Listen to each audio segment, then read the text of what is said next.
अपने इस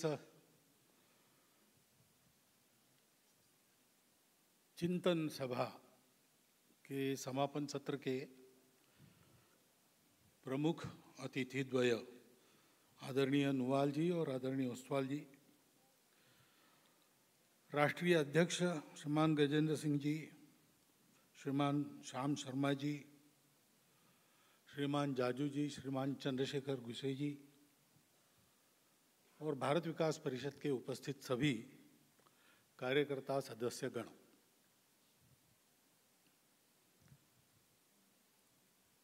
वैसे तो सारांश में सारा विषय आ गया है। विषय तो मुझे दिया गया नहीं था, लेकिन पहले भी एक बार मैं भारत विकास परिषद के कार्यक्रम में दिल्ली में गया था, गजेंद्र सिंह जी थे,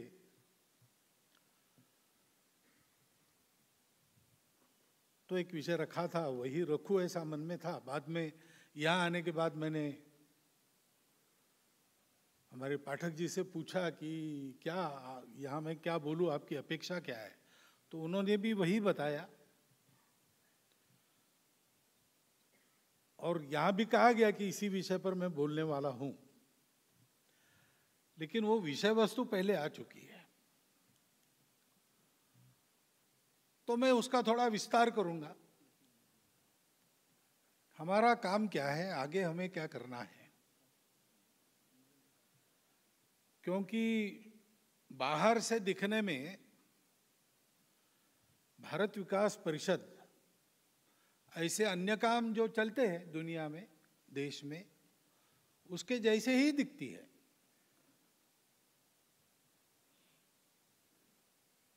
तो बिल्कुल प्रारंभिक दिनों में यहाँ नागपुर में तो भारत विकास परिषद नहीं थी, लेकिन वैसा ही एक काम चलता था।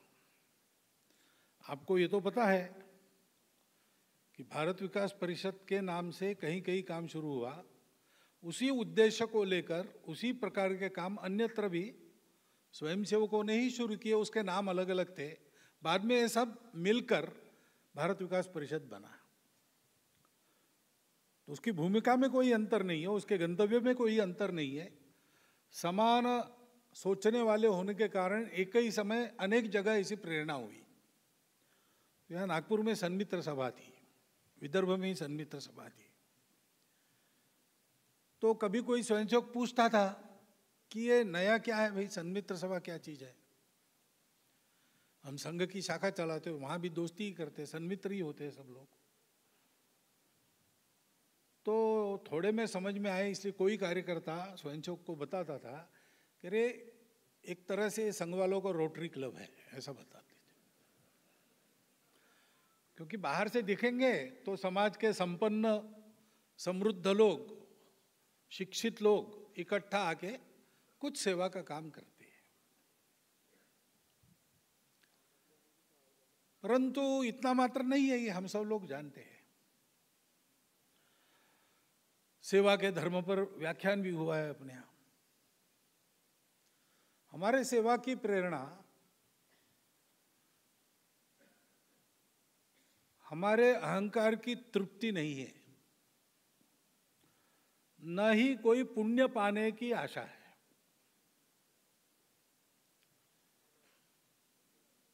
स्वार्थ का तो सवाल ही नहीं हमारे यहां। हमारी सेवा अपनेपन से होती है, और अपनापन इसलिए है कि भारत अपना है। हम जब कहते हैं भारत विकास परिषद, तो उस नाम को धारण करने से ही हम संपूर्ण भारत को अपने अपनत्व के दायरे में लाते हैं। सोच समझ के करते हो तो ऐसा होता है। भारत विकास परिषद का काम क्यों करना है,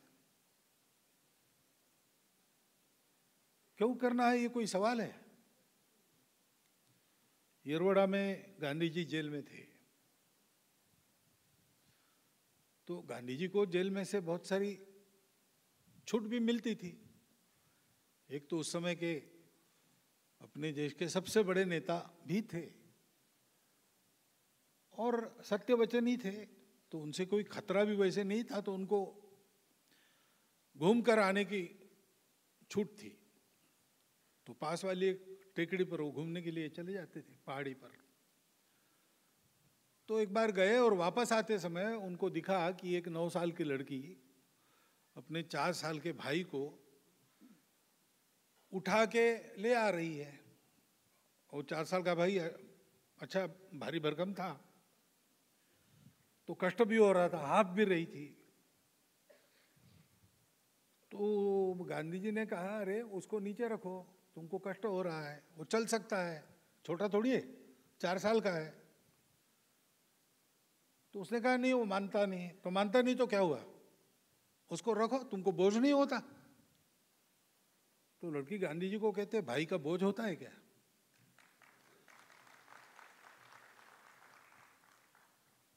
तो हम सेवा कर रहे हैं ऐसा वर्णन बाहर के लोग करेंगे, लेकिन हमारे मन में ऐसा आता नहीं ना। सेवा यानी वर्णन करना, इसलिए शब्द का उपयोग करते, लेकिन मैं कुछ विशेष कर रहा हूं ऐसा थोड़ी रहता है। घर में अपने वृद्ध माता पिता की सेवा करते तो हम सेवा कर रहे इस अहंकार से थोड़ी सेवा करते, वो तो सहज होता है। ऐसे सहजता से हम अपने लोगों के लिए काम करते हैं, क्योंकि ये भारत मेरा है। ये भक्ति की भावना है। भक्ति का विवरण हुआ, बिनु परिचय नहीं होए प्रतीति से शुरू होकर भक्ति तक हो जाता है। लेकिन भक्ति यानी जुड़ना है। परिचय भारत को जानो, और प्रतीति भारत को मानो, फिर भारत के बनो यानी प्रीति, और आगे भक्ति। लेकिन ये भक्ति क्या होती है? तो हरि को भजे सो हरि सा होई। तो हमको ही जीता जागता भारत बनना है। अब ये बड़ी कठिन बात है, क्योंकि जीता जागता भारत है, मैं तो भारत का एक व्यक्ति हूं। भारत का 130 करोड़ जन, मैं कैसे बन सकता हूं अकेला?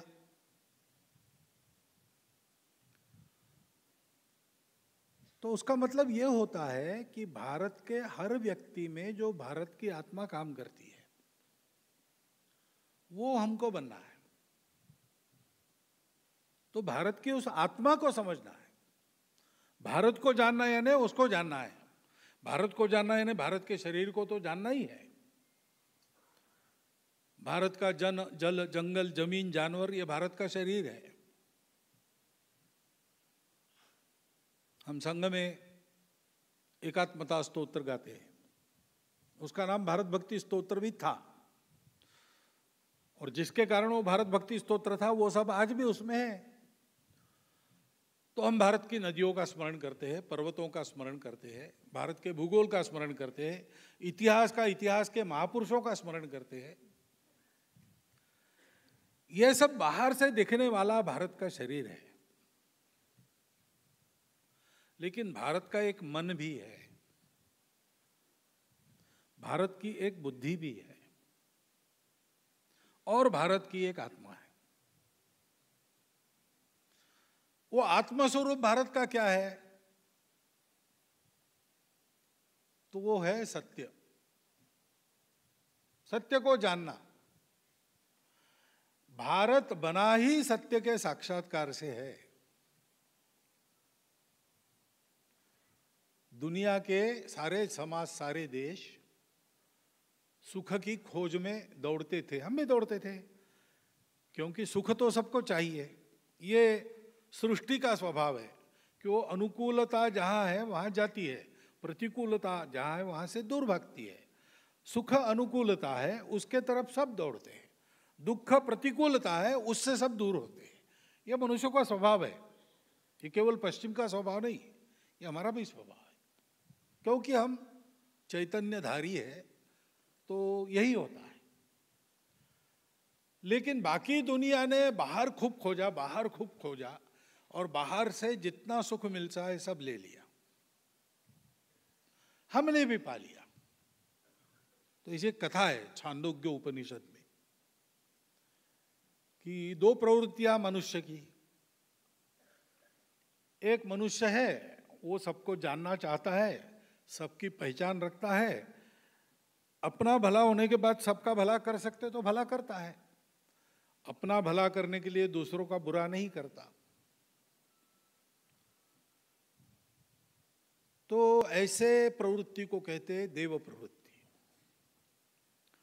और दूसरे हैं कि जो अपने भलाई के लिए सबको बंधन में बांधना चाहते हैं, उपयोग करना चाहते हैं, और जिनका उपयोग वो कर सकते हैं और जो उनको अपना उपयोग करने देते हैं उनकी रक्षा करते हैं। बाकी लोगों को उनकी दया पर निर्भर रहना पड़ता है। मूड में आ गए तो मार देंगे, मूड में आ गए तो अच्छा रखेंगे, क्या करेंगे पता नहीं, सतत उनके भय में रहना पड़ता है।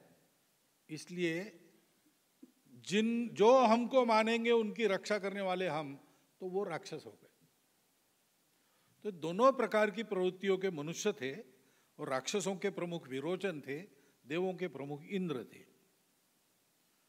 और भौतिक समृद्धि के एकदम शिखर पर सब पहुंच गए। शरीर मन बुद्धि के आनंद के लिए जो जो चाहिए वो सब उनके पास था, जितना चाहिए उतना उनके पास था, कहीं भी दुख के लेश मात्र को जगह नहीं थी। लेकिन समाधान नहीं था, संतोष नहीं था, बार बार जैसे वो सुख ही दुखता था। तो दोनों अपने अपने गुरुओं के पास गए, उन्होंने बताया ये क्या, सब है हमारे पास लेकिन मन नहीं भरा, कुछ अधूरापन लगता है, कुछ असंतोष लगता है, समाधान नहीं है, क्या करें। तो शुक्राचार्य ने विरोचन को और बृहस्पति ने इंद्र को एक ही बात बताई कि भैया जब तक आत्मा को जानते नहीं हो तब तक ऐसे ही रहेगा। आत्मा को जान लेने से फिर कोई जानना शेष नहीं रहता, और कभी न फीका पड़ने वाला संपूर्ण समाधान, शाश्वत रूप से देने वाला सुख मिलता है। और वो आत्मविद्या, आत्मा को देखने की ये जो कला है, वो ब्रह्मा जी के पास है। उनके पास जाओ और सीख लो।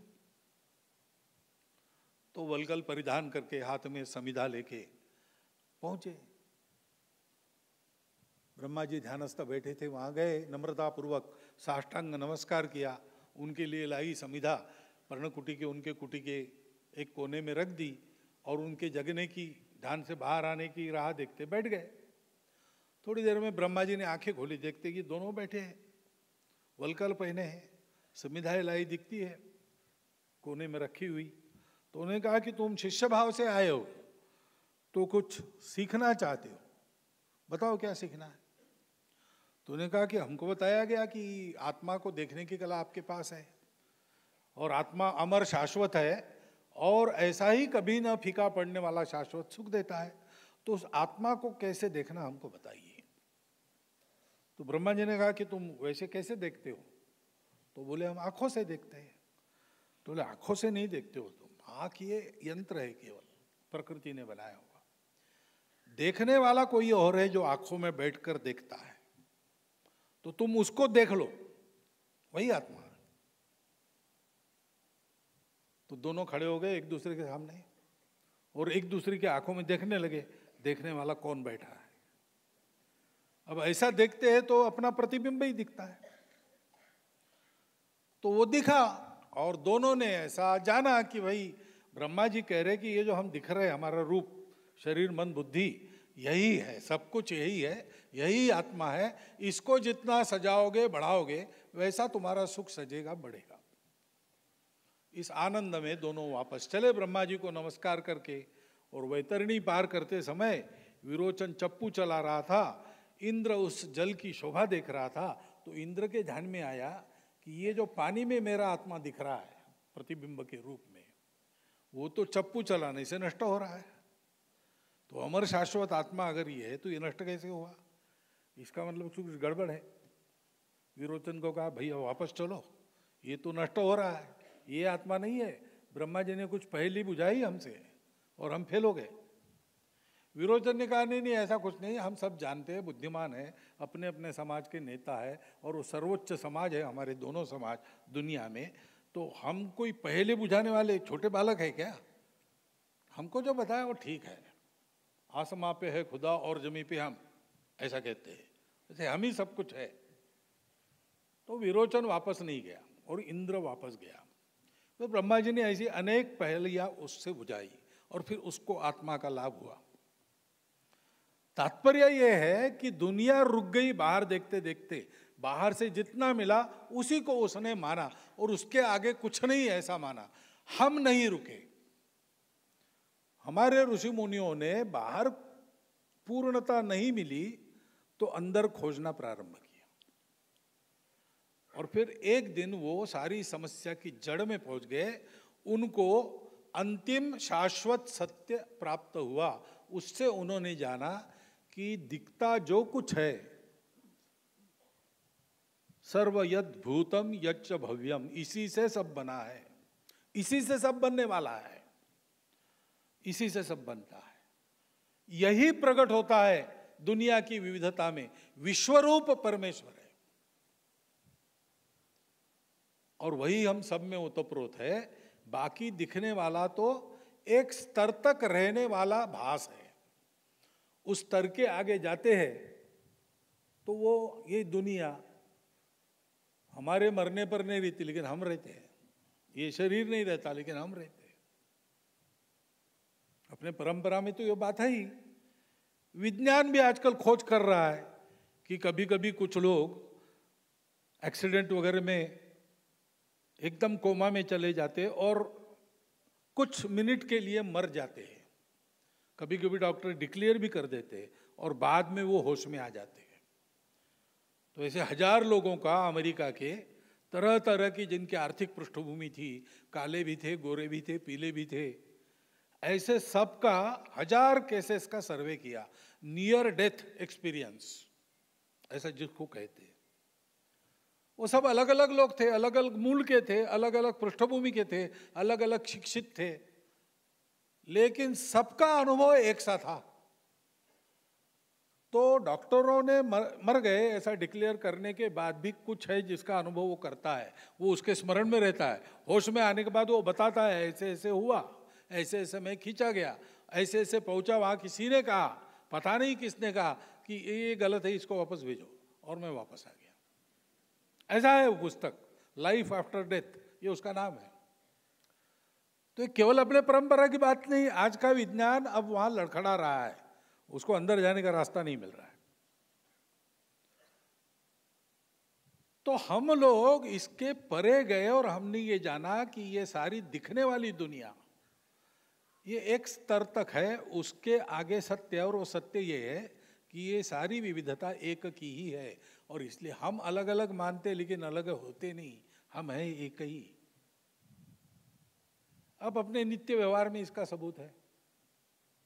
मनुष्य इसको जानता है क्योंकि मनुष्य को ऐसा मन मिला है जिसको दूसरे की संवेदना पता चलती है, और मनुष्य को ऐसी बुद्धि मिली है जो विचार करती है, विश्लेषण करती है। पशुओं को यह नहीं मिला।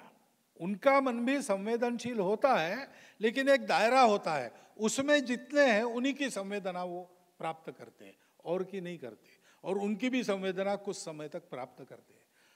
पशु जगत की माताएं भी अपने पुत्र का प्रतिपालन, लालन पालन, संरक्षण सब कुछ करती है, लेकिन एक आयु तक, उसके बाद छोड़ देती है, फिर एक दूसरे को कोई संबंध भी नहीं रहता। मनुष्य का ऐसा नहीं है। मनुष्य पीढ़ी दर पीढ़ी अपने रिश्तेदारों को याद रखता है। कोई मनुष्य ऐसा नहीं है। पशु है, पशु कैसे है? चारा मिला तो खाएंगे, भूख लगी है खाएंगे, जब तक उनकी भूख है तब तक किसी को खाने नहीं देंगे, और भूख अपनी पूरी होने के बाद उस चारे को और कोई खाता है नहीं खाता है कोई चिंता नहीं करते। चारा खा लिया पेट भर और कल के लिए गट्ठर बांध के ले गया, ऐसा कोई पशु नहीं है। यह मनुष्य करता है, संग्रह करता है। मनुष्य बचाता है, मनुष्य भी झगड़ा करता है, मनुष्य लूटता है, मनुष्य संग्रह करता है, लेकिन ऐसा मनुष्य भी,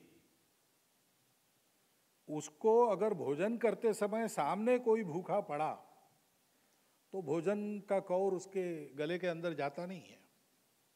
वो या तो उसके खुश देके विदा करेगा या तो धुतकार के भगा देगा।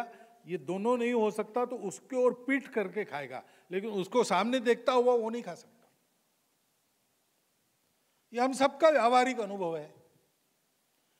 ऐसे हम संवेदनशील मनुष्य है। और जिन मनुष्यों ने ये जाना कि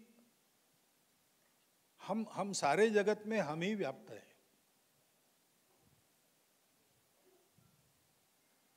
हे विश्वची माझे घर, ऐशी जयाची मती स्थिर, किंबहुना चराचर आपणची जाहला। यहां तक जाता है मनुष्य साधना करके। रामकृष्ण परमहंस बैठे थे दक्षिणेश्वर में, पंचवटी में, गंगा को देख रहे थे। बीच में घास का थोड़ा स्लोप है। देखते देखते इतने तन्मय हो गए कि आगे एक गाय आके इधर से उधर चली गई तो वो जो घास रौंदी गई उसके निशान इनके पीठ पर पड़े। चिल्लाए जोर से, रौंदा जा रहा हूं। दौड़े लोग, देखे क्या हुआ? तो बोले वो गाय गई ना, वो मैं देखते देखते देखा तो पीठ पर निशान है। प्रत्यक्ष प्रसंग है ये सारे। ऐसी यहां तक मनुष्य जा सकता है और जानता है कि सब कुछ मैं ही हूं, और इसलिए उसके मन में ये संवेदना रहती है कि ये सब कुछ मेरा अपना है। अब ये सब कुछ मेरा अपना है, उसमें मैं ही हूं। ये कहाँ सीखा है? ये भारत में सीखा है, ये भारत में ही सीखा है। और इसलिए इतना महत्वपूर्ण विषय जो सारी दुनिया को कलह मुक्त बना देगा, सारी दुनिया को सुखी बनाएगा, स्वार्थ के सारे झगड़े समाप्त हो गए, वो सारी दुनिया को सत्य देने के लिए एक उपकरण बनाना है, एक मानवों का बड़ा संघ बनाना है। इसलिए ऋषियों ने तपस्या की, उसमें से अपने राष्ट्र की बल की ओज की उत्पत्ति हुई। ऐसा वेदों में अपना इतिहास लिखा है। तो हम भारत की आत्मा को जाने, ये सत्य भारत की आत्मा है, इसको आध्यात्मिकता कहते हैं। भारत को क्या करना है? इस आध्यात्मिकता के आधार पर जीवन कैसे जीना सबको बताना है, अपने जीवन के उदाहरण से। क्योंकि ये बता के बात नहीं आती, ये करके जो देखता है उनको देख के बाकी लोग सीखते हैं। पर उपदेश कुशल बहु तेरे लोग यहां नहीं चलते। हम भारत विकास परिषद से जुड़ते हैं तो हम में धीरे धीरे इस बोध का विकास होना चाहिए। हमारा जीवन इस बोध के सब दूर प्रगटीकरण का उदाहरण बनना चाहिए।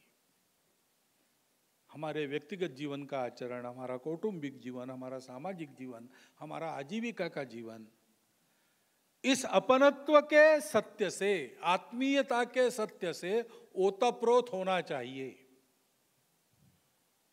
और इस सत्य के आधार पर जीवन कैसा जीना? तो हमारे मनीषियों ने विचार किया कि इसका मतलब है कि मुझे चाहिए यह सत्य है, मुझे चाहिए। कोई नकार नहीं सकता, बैरागी को भी भोजन तो करना पड़ता है, भले ही खीर खाए या सूखी रोटी खाए, लेकिन खाना तो पड़ता ही है। तो शरीर जो धर्म का साधन है वो रहना है, शरीर की आवश्यकताएं पूरी करनी पड़ेगी, फिर उसके लिए साधन भी चाहिए। सब लोग सर्वसंग परित्यागी नहीं हो सकते। सर्वसंग परित्यागी होकर साधना करने वालों की साधना इसलिए चलती है कि सभी आश्रमों का पालन करने वाला गृहस्थाश्रम है। तो अर्थ और काम ये आवश्यक पुरुषार्थ है जीवन धारणा के लिए, उनकी उपेक्षा नहीं की जा सकती, परंतु उनको एक अनुशासन में चलना है। निरंकुश अर्थ, निरंकुश स्वार्थ, ये सबके नाश का कारण बनता है। और निरंकुश स्वार्थ कब होता है? जब संयम विरहित होकर हम काम को निरंकुश छोड़ देते हैं, वो सबको गड्ढे में ले जाता है, उसकी तृप्ति कभी हो नहीं सकती। आग में घी डालने के समान आग कभी तृप्त नहीं होती और भड़कती है, वैसा उसका स्वभाव है, उसको संयम में ही रखना पड़ता है। और इसलिए उसको संयम में रखते हुए जितने आवश्यक साधन है उतने कमाना, अब कमाना तो कर्तृत्व पर है, 2 हाथ से कमाओ, जितना आता है उतना, छोड़ो मत, जो कमा सकते हो सब कमाओ, लेकिन अपने पास उतना ही रखो जितना जीवन सादगी से चलने के लिए आवश्यक है। आप सब याद करो अपने पूर्वजों को, पूर्वजों ने पुराने नहीं, 2 पीढ़ी 3 पीढ़ी पहले के, 1 पीढ़ी पहले के भी देखिए आप, कमाया हमारे जैसा ही है, उन्होंने हमसे भी ज्यादा कमाने वाले हो गए, लेकिन रहते कैसे थे? अपने काम अपने हाथ से करते थे। कपड़े कोई बहुत ऐश आरामी व्यक्ति को ऐसे नहीं थे, कपड़ों पर से आदमी को नापते भी नहीं थे, आदमी के गुणों को देखते थे, क्योंकि ये ठीक है, आवश्यकता पूरी होनी चाहिए, थोड़ा बहुत समाज में एक स्थान बनता है तो उसके लायक भी जीवन होना चाहिए। कुछ आवश्यकता भी अलग अलग हो सकती है, उसको भी न्याय मिलना चाहिए, लेकिन आवश्यकताएं पूरी हो, चैन अय्याशी की इच्छा नहीं करना, लग्जरीज नहीं चाहिए, इस प्रकार का जीवन था। तो ये जो ज्यादा आता था वो क्या करना है, तो 2 हाथों से कमाया, 1000 हाथों से बांटो। इसलिए आप देखो पश्चिम से आज भी पुस्तकें आती है, कथाएं आती, किनकी आती है? जिनके पास, जिन्होंने सत्ता कमाई, जिन्होंने पैसा कमाया। हमारे यहाँ सत्ता और पैसा कमाने वालों की कथाएं तब बनती है जब सत्ता मिलने के बाद पितृवचन के कारण 14 साल छोड़ देता है, जंगल में जाके रहता है, उस राजा की कथा हमारे यहाँ चलती है। जीवन भर की कमाई आजादी की लड़ाई लड़ने वाले राणा प्रताप को दे देता है जो, उस भामाशाह की कथा हमारे यहाँ चलती है। हमारे यहाँ देने वालों की कथा चलती है, पाने वालों की नहीं चलती है। पाना तो है ही, समय से पहले और भाग्य से ज्यादा किसी को कुछ नहीं मिलता। पाने की होड़ में अपने आप को खत्म मत करो, करो प्रयास, पुरुषार्थ पूरा करो। अर्थ काम बिल्कुल वाजबी पुरुषार्थ है, लेकिन उस पर अनुशासन है धर्म का। ऐसा रहो, ऐसा कमाओ कि तुम्हारे कमाने से तुम अकेले नहीं और 1000 व्यक्ति जिए। तुम इसलिए सबल बनो कि दुर्बलों की रक्षा कर सको, इसलिए ज्ञानवान बनो कि ज्ञान दूसरों को दे सको, और इसलिए धनवान बनो कि दान कर सको। अहंकार रहित होकर इस प्रकार जीवन यापन करने का जो प्रकार है वो भारत है, यह भारत का मन है। और भारत की बुद्धि विचार कैसे करती है? हमेशा विचार करती है जो कोई दिखा, पराया हो, अपरिचित हो तो भी वो मेरा अपना है। परिचय करना क्यों? परिचय इसलिए करना कि मेरा अपना है, नहीं तो बहुत सी बातें ऐसी है, बहुत से लोग ऐसे हैं जिनके बिना अपना सब कुछ चल सकता है, उनके परिचय की कोई आवश्यकता नहीं है। मैं और मेरा परिवार सुखी रह सकते हैं आज भी, लेकिन हम कहते हैं सब अगर अपने हैं तो कोई दुखी हो तो उसका दुख दूर करना मेरा काम है। और इसलिए कौन सुखी है कौन दुखी है देखना।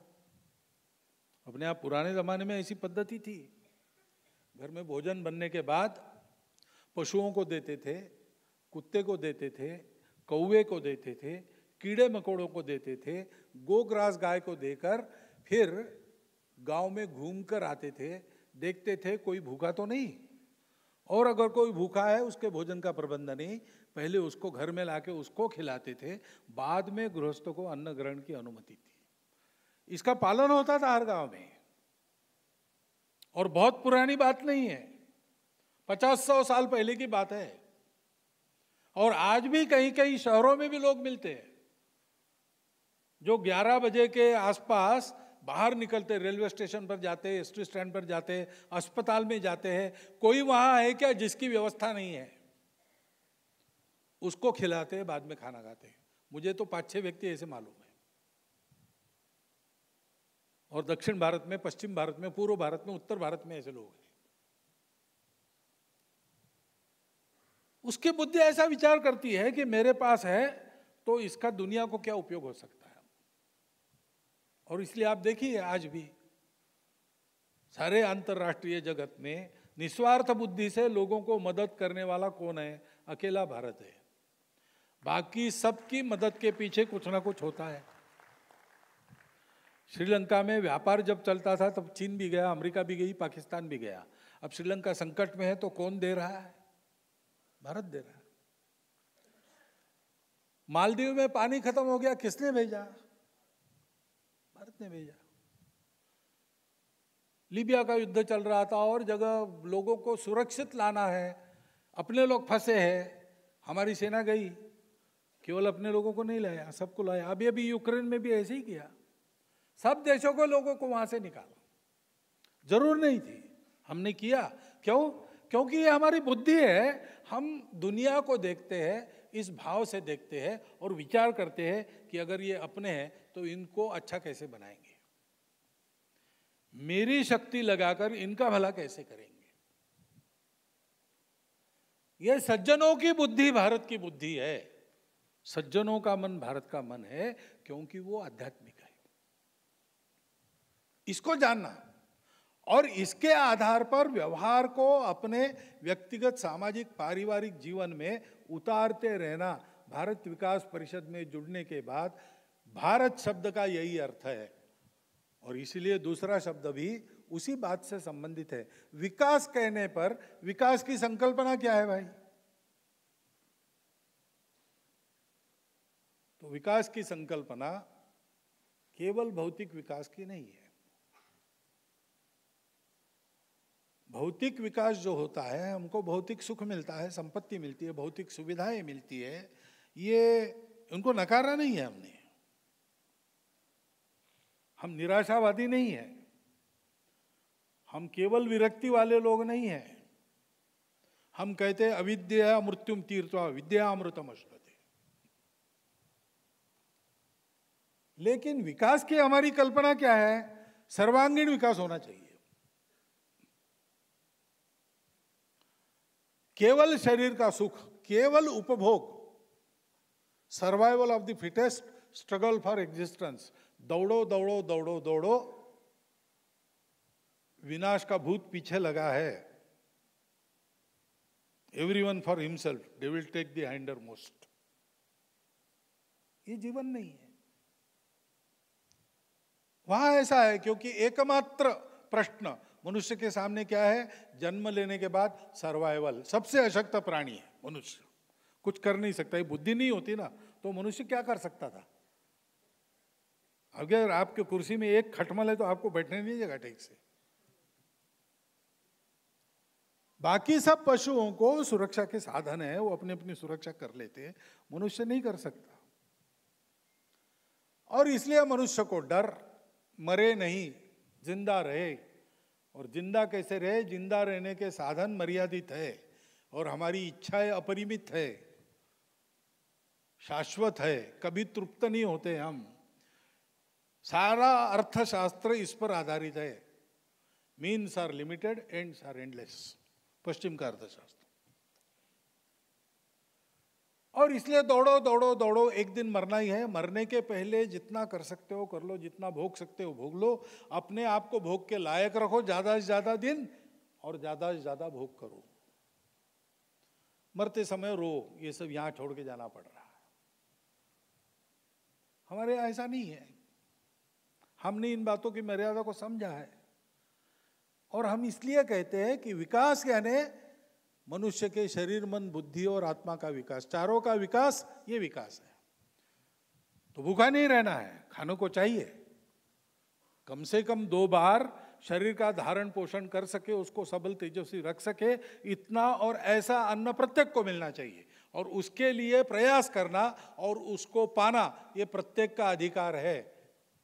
उसके अवसर मारे जाने से कोई चोरी करता है तो वो मजबूरी में कर रहा है, वो गलत काम हो सकता है, लेकिन समझना चाहिए अपराध नहीं। ऐसे अपने आप पर विचार किया है।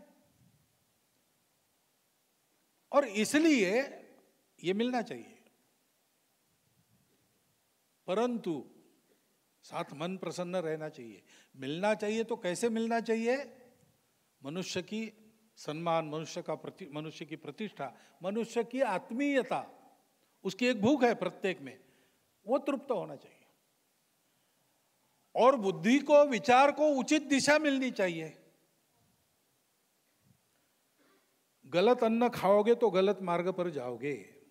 तामस अन्न मत खाओ। क्यों बताते हैं?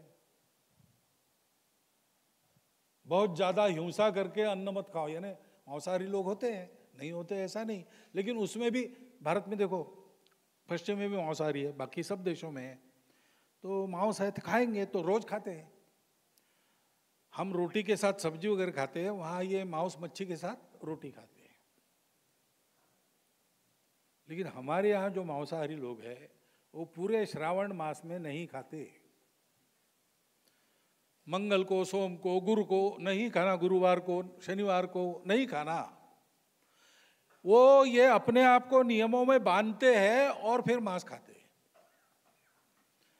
यानी उस खाने में भी एक संयम बरतने का वो प्रयत्न करते हैं। और पूरी मानव जाति में जब धार्मिक अनुष्ठान आदमी करता है तो उतने समय तो उसको शाकाहारी होना ही पड़ता है। तो इसको माना तो सारी दुनिया में है, हमारे यहाँ आचरण करते हैं, क्योंकि बुद्धि हमारी ठीक रहे, बुद्धि हमारी ठीक दिशा में हमको ले जाए। और विकास की हमारी संकल्पना समग्र है। और विकास इसलिए एक का होगा और दूसरे का नहीं होगा, हमको नहीं चलेगा। असंतुलित विकास हमको नहीं चाहिए। और विकास अपने अपने परिप्रेक्ष्य में हम अपनी अपनी कल्पना करते हैं। पश्चिमी व्यवस्था चला के देखी, सबको विकास का एक ही मॉडल, उनको 25 वर्षों में वापस आना पड़ा हो। वो आज कहते कि अपना अपना विकास का मॉडल बनाओ। पहले बहुत आग्रह से सारी दुनिया पर थोप रहे थे वर्ल्ड ट्रेड ऑर्गेनाइजेशन के द्वारा कि ऐसे ही करना पड़ेगा, ऐसे ही करना पड़ेगा, अपनी कल्पनाएं भूलो, अपनी संस्कृति को छोड़ दो, मनुष्य की इच्छा आकांक्षाओं को पूरा करना है तो इसके जंजाल से बाहर निकलो। फिर कहा कि ये हमने करके देखा लेकिन ऐसा नहीं होता है, थोड़ा अपना अपना देखना पड़ता है उसके आधार पर। और फिर कुछ वर्षों के बाद कहा कि वो हमारी गलती थी, हमने बहुत कीमत देके ये सीखा है कि ऐसे नहीं हो सकता, हर एक देश की अपनी संस्कृति होती है, उसके अनुसार ही उसको विकास करना पड़ता है। हमने इसको पहले से ही माना है। तो हम विकास करेंगे यानी क्या करेंगे? तो हम जिसको जो देने से वो अच्छा मनुष्य बन सकता है। अच्छा मनुष्य यानी क्या? आज उसको लेना पड़ रहा है लेकिन वो इतना समर्थ हो जाए कि वो देने लगे, उसके लिए हम काम करते हैं। विकास हम इसको कहते हैं। देने वाला देता जाए, लेने वाला लेता जाए, लेते लेते लेने वाला देने वाले का हाथ ले जाए, ऐसी एक कविता मराठी में है कुसुमाग्रज की। तो हम विकास, लोगों के विकास के लिए बहुत सारी सेवा करते हैं। उस सेवा से हम सेवा लेने वालों को नहीं गढ़ते, सेवा लेनी पड़ती है ऐसे लोगों को सेवा देने वाले बनाते हैं, सामर्थ्य में भी और मनोवृत्ति में भी। हमको इस विकास की ओर समाज को ले जाना है। अपने सारे संपन्नता का, समृद्धि का, हमको उस अनुभव से जो एक परिपक्व उसके बारे में बुद्धि मिली, उसका उपयोग हम समाज को, समाज का प्रत्येक व्यक्ति स्वनिर्भर बने, अपना देश स्वावलंबी बने, और ऐसा होने के बाद भी दूसरों का जीवन चले, उसलिए उतनी निर्भरता दूसरों पर रखने वाला बने। हम सब लोग स्वावलंबी थे, लेकिन हमारे यहाँ मिट्टी के बर्तन होते थे पुराने जमाने में।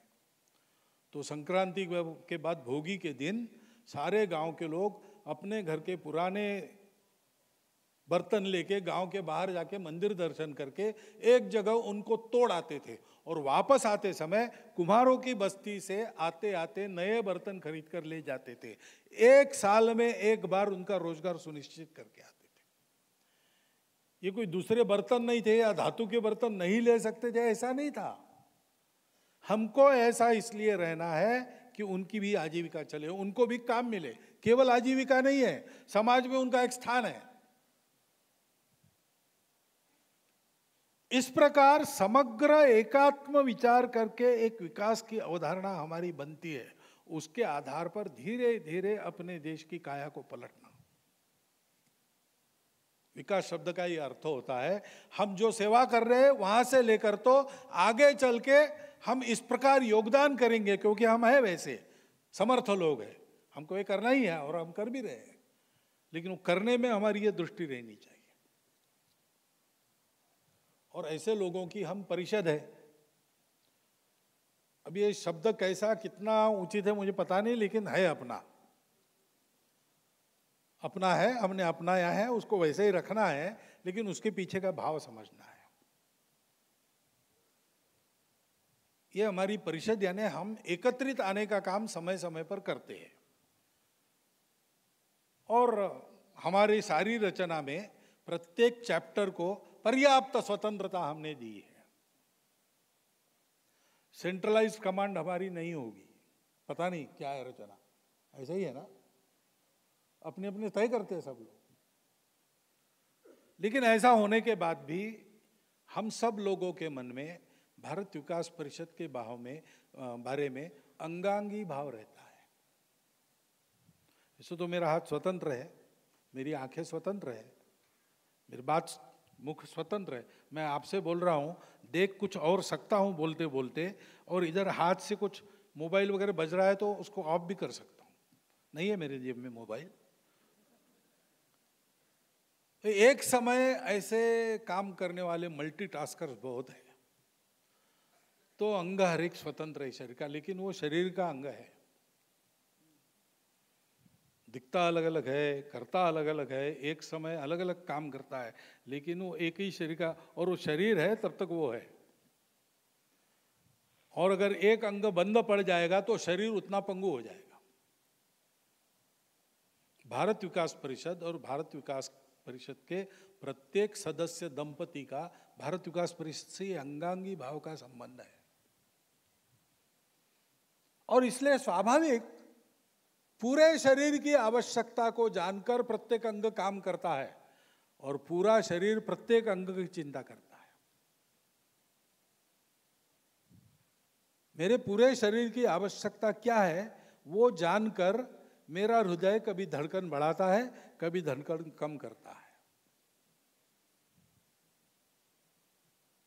और मेरा पूरा शरीर अगर कहीं कांटा लग गया तो पूरा शरीर वहां फोकस होता है, आंखें वहां देखती है, हाथ कांटा निकालने के लिए जाता है, बुद्धि विचार करती है खून निकल रहा है क्या, पट्टी करनी पड़ेगी क्या, सारा शरीर उसमें लग जाता है। उस कांटे की वेदना मेरे शरीर के प्रत्येक कोशिका में झंकृत होती है उसी क्षण। स्वस्थ शरीर ऐसा रहता है, स्वस्थ परिषद ऐसी रहनी चाहिए। मनुष्य एकत्रित आते हैं तो जैसे परिचय होता है, परिचय से मिलके काम होता है, लेकिन परिचय से झगड़ा भी होता है। जिनसे अपना परिचय नहीं उनसे झगड़ा नहीं होता है, जो संपर्क में आते हैं जिनसे परिचय होता है उन्हीं के साथ झगड़ा होता है। झगड़ा करना या परस्पर पूरक बनना यह मनुष्य की बुद्धि पर निर्भर है। परिषद में हम सब लोग परिषद के लिए है, और परिषद एक एक सदस्य दंपति की चिंता करती है कार्यकर्ता के नाते। ये जो जीवंत संगठन का मॉडल है वो हमारा मॉडल है, और ऐसा न होना तब होता है जब मनुष्य अपने अहंकार में बाकी सबको गौण मानता है, और ऐसा होता है वो तब होता है जब मनुष्य अपने आप को इस टीम का एक मानता है।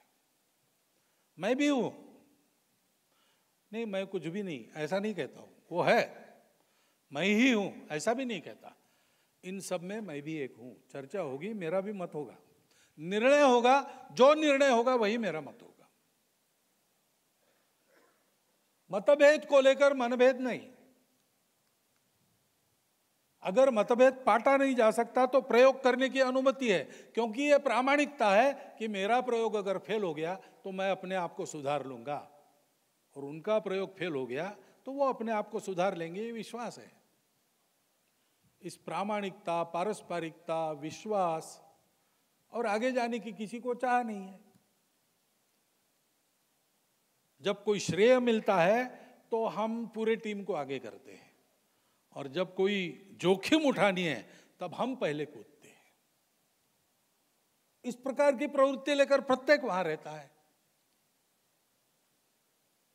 भारत विकास परिषद, इन 3 शब्दों के पीछे ये चिंतन होगा ही, ये मेरा भरोसा है, क्योंकि भारत विकास परिषद को प्रारंभ करने वाले अधिकांश लोग स्वयंसेवक थे, और स्वयंसेवक प्रत्येक कार्य का विचार करते समय, चाहे वो संघ की योजना से कुछ करना हो या समाज की आवश्यकता में कुछ करना हो, अपना उद्योग चलाना हो, फैक्ट्री चलानी हो, अपना स्कूल में पढ़ाना हो या एक शाखा चलानी हो, वो ऐसे ही विचार करता है।